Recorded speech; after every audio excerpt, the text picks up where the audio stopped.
Hello students, today we will continue our chapter number 2, Prejudice, Discrimination and Inequality.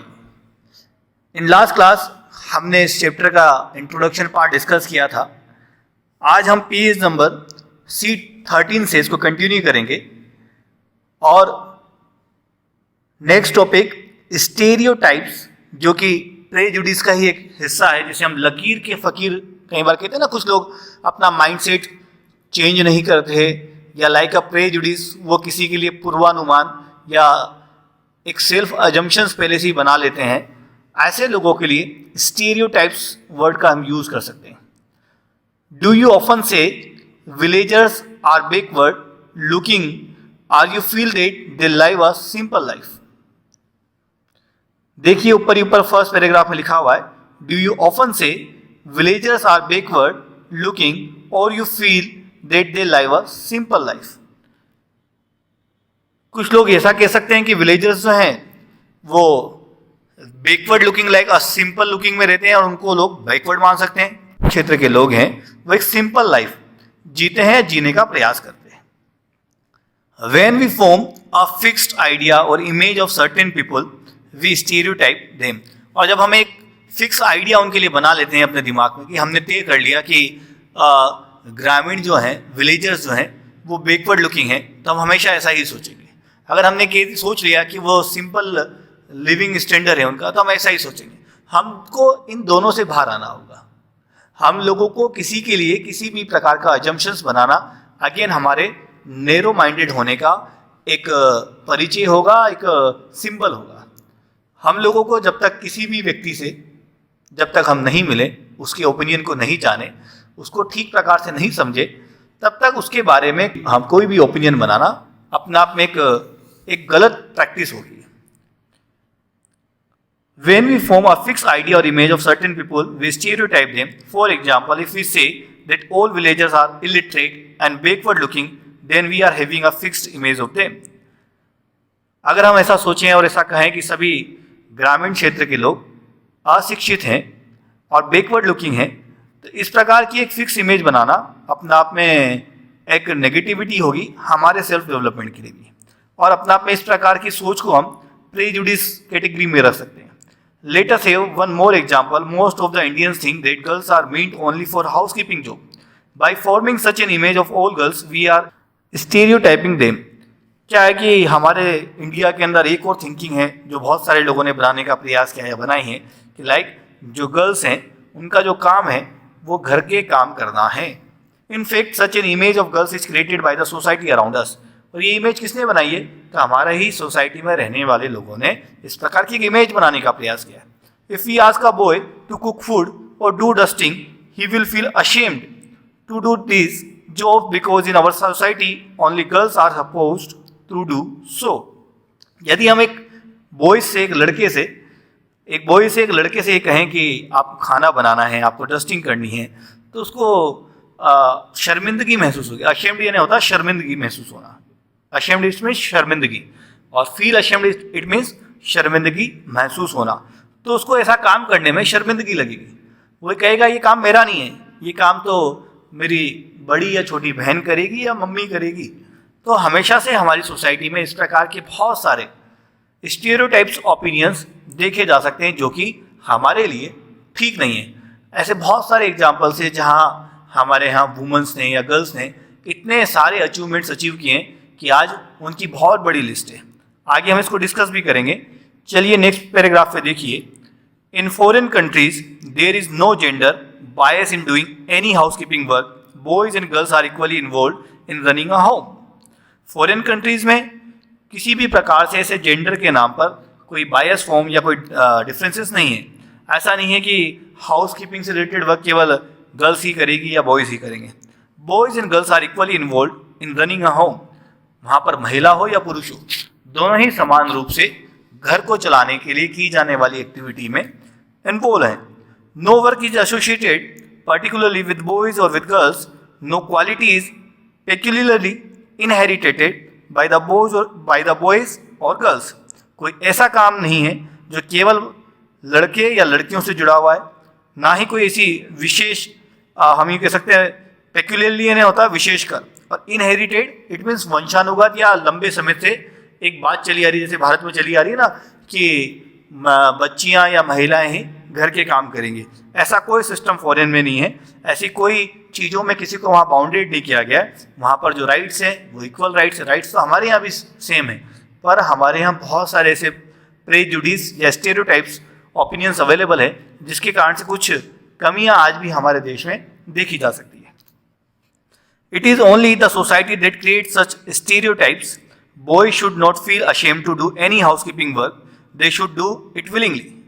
और ये सारी चीज़ें कहाँ से आई? तो ये सारी चीज़ें हमारी सोसाइटी से आई। बॉयज़ कभी भी ऐसे किसी काम में शर्मिंदगी महसूस नहीं करता, चाहे वो घर से जुड़ा हुआ काम हो, चाहे वो बाहर से जुड़ा हुआ काम हो। They should do it willingly, वो अपनी इच्छा से करते हैं। On the other hand, girls also should never feel that they are physically weaker than boys. ना ही कोई गर्ल्स ऐसा महसूस करती है कि वो किसी भी फील्ड में किसी से भी पीछे है। They can also do those jobs which are taken for granted for boys. और आज तो भारत में आप देख भी सकते हैं ऐसे सभी काम जो एक समय में कहा जाता था कि like that is only the work of boys, ऐसे सभी काम भी आज हमारे देश में बेटियां या महिलाएं कर रही है। Nowadays we can see many women pilots and astronauts. This is the only way to lessen the main differences between a boy and a girl. और आज तो हमारे देश में आप देख सकते हैं ऐसी कितनी महिलाएं हैं जो पायलट जैसा कॉम्प्लिकेटेड काम भी कर रही है, जो कभी केवल बॉयज का काम समझा जाता था। एस्ट्रोनॉट्स यानी होते हैं अंतरिक्ष में जाने वाले यात्री।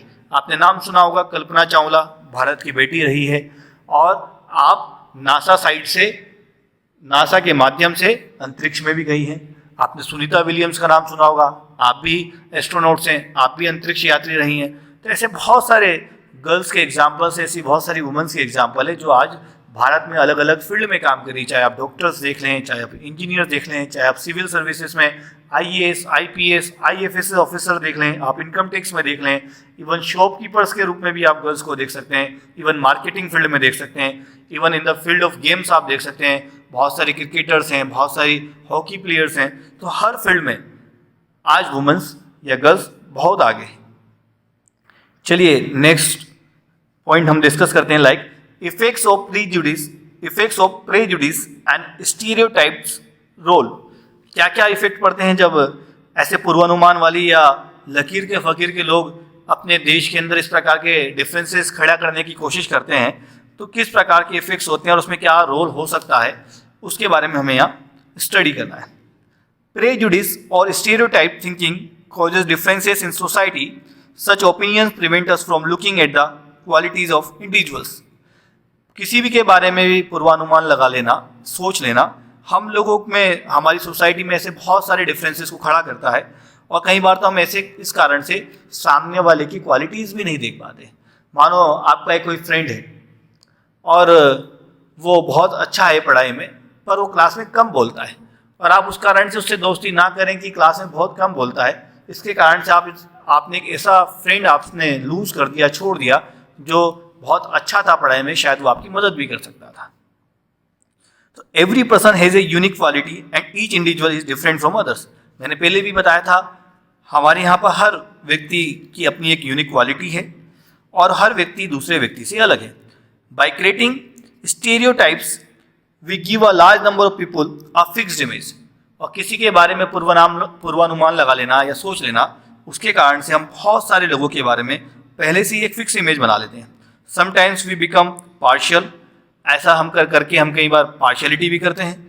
Prejudice and stereotype thinking lead to hatred, bitterness and enmity amongst the people. Hatred यानी होता है घृणा करना, बिटरनेस इट मीन्स अप्रसन्नता, एंड एनमिटी इट मीन्स शत्रुता। कई बार ऐसे पूर्वानुमान के कारण हम कई लोगों से घृणा करने लगते हैं, कई लोगों से खुश नहीं होते, किसी को देख के मन में कड़वापन जैसी स्थिति आती है, और कई लोगों से ऐसे शत्रुता भी पाल लेते हैं। Societies where such opinions prevail can not develop and prosper. हमारी सोसाइटी के अंदर ऐसे ओपिनियन की कोई आवश्यकता नहीं है, साथ ही ये हमारी सोसाइटी में हम की संपन्नता या विकास को आने से रोकते हैं। Sometimes such ideas become dangerous for peace and progress of the nation. और कई बार ऐसे आइडिया हमारे देश के लिए खतरा है, देश की शांति के लिए खतरा है, देश के विकास के लिए खतरा है। In South Africa, the whites and the blacks were kept apart by law. This system was known apartheid. It had many bad effects on the lives of blacks. Nelson Mandela fought against racial discrimination. South Africa के example दिया, आपने कई बार सुना होगा। एक famous struggler रहे south Africa के, freedom fighter भी हम उनको कह सकते हैं, नेल्सन मंडेला जी। नेल्सन मंडेला जी महात्मा गांधी से बहुत इम्प्रेस थे, उन्होंने उनके विचारों को अपने लाइफ में बहुत अपनाया था। और साउथ अफ्रीका में एक बड़ी समस्या थी, काले और गोरों के बीच में भेदभाव किया जाता था, उसके लिए कानून भी बना दिया गया था। और इसी भेदभाव को दूर करने के लिए या सेम राइट्स दिलाने के लिए या इक्वालिटी को फॉर्म करने के लिए नेल्सन मंडेला जी ने एक लंबे समय संघर्ष किया। और संघर्ष कर जो जातीय कलर के कारण जो डिफरेंसेस वहाँ पर थे, उस डिफरेंसेस को दूर कर वहाँ पर इन सबको एक साथ लाने का बड़ा काम नेल्सन मंडेला जी द्वारा किया गया। तो इस प्रकार से बच्चों हमने आज देखा कि किस प्रकार से हम प्रेजुडिस होकर या स्टीरियोटाइप्स होकर हमारा कितना बड़ा नुकसान कर सकते हैं। बहुत सारे फ्रेंड्स हमारे हमसे दूर हो सकते हैं, बहुत सारे लोगों की क्वालिटीज़ हम नहीं देख पाएंगे, हम एक दूसरे से कनेक्ट कम हो पाएंगे और हमारा जो सोशल सर्कल है वो छोटा करते चलेंगे। इसलिए बच्चों आज हमें ये सीखना भी है कि हमें किसी से भी किसी प्रकार का भेदभाव करना कहीं ना कहीं हमारे नैरो माइंडेड होने का परिचय देना होगा। इसलिए हम सभी से दोस्ती रखें, मिलजुल कर रहें, सबकी क्वालिटी से सीखें और नेगेटिव चीज़ से दूर रहने का प्रयास करें। Okay, once again thank you very much.